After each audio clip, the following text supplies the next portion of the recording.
Omuwandiisi w'enkalakalira mu minisitule y'obulamu Dr. Diana Atwine ategeezezza ng'essaawa n'eggwanga balinze okuddizibwa muggalo olw'omuwendo gw'abantu abakwatibwa COVID-19 okweyongera buli olukya. Yogerera olunaku bantu 1,000 basusse mu 1,000. Ekyo kitegeeza nti buli muntu yenna wano gw'olaba wano bw'oselectinga abantu 10 mu mutwalo osangamu 100 abalwadde. Bwe mutakyusa lockdown ejja kujja.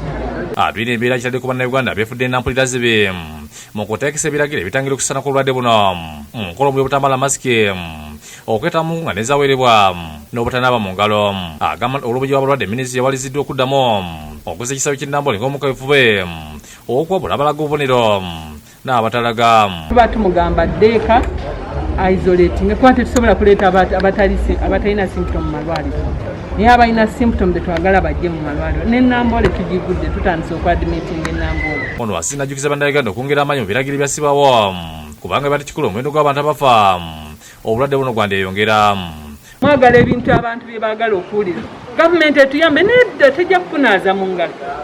Obulwadde bwe bukukwata bw'onoobeera oxygen bw'onoofiira famire yo tetojja kufiira mulala. N'olwekyo bino ebyokumasaaginga ego z'abantu tulekeraawo. Olina abadde yeetebe mu matikkira g'ettendekero lya Ernest Ultrasound Research and Education Institute ag'omulundi ogwokutaano Mmengo batikkiridde abayizi 139.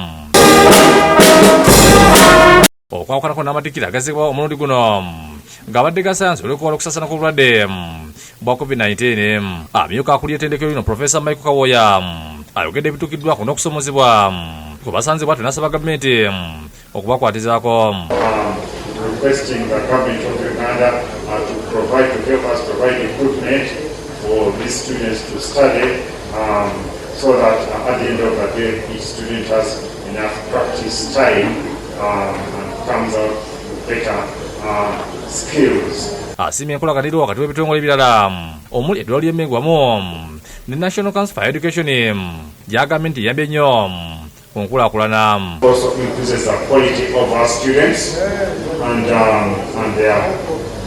they are well sought after when people realize that yes they also have a stamp from Thomas Jefferson.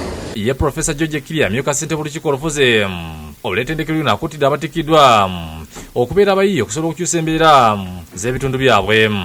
Always remember that you are going to advance in life in your different specialties by what you will continue learning after living here. Dr. Atwine asimye ettendekero lino olw'omutindo gw'abayizi ogufulumizibwa kyagambye nti kiyambyeko minisitule okufuna abakozi abalina obusobozi. I want to congratulate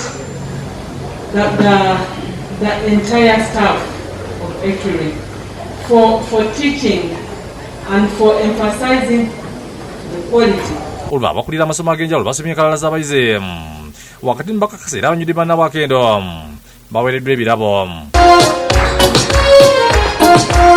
Disane Mutyaba yakusakidde eggulu enkulu Bukedde TV.